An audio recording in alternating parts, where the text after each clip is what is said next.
वळूया पुढल्या बातमीकडे. रेशन धान्य वाहतुकीच्या कंत्राटामध्ये भुजबळांनी टक्केवारी मागितली. धान्य वाहतुकीमध्ये भुजबळांकडून 4,500 कोटींची टक्केवारी घेतली गेली.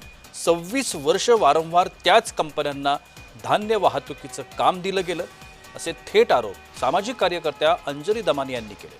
संबंधित कंत्राट रद्द करण्याची दमानी यांनी सरकारकडे मागणी केली आहे. 4,500 कोटीचं ते टोटल कॉन्ट्रॅक्ट आहे, जे जवळजवळ 22 ते 26 वर्ष त्याच लोकांना दिलं जातंय.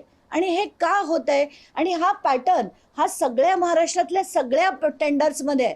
म्हणूनच हे सगळं मोडून काढणं गरजेचं आहे.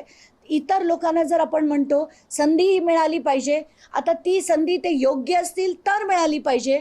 पण मुद्दा असा की हे टक्केवारीचं सगळं जी घाण आता करून ठेवली आहे महाराष्ट्रात, ही नक्कीच बंद झाली पाहिजे.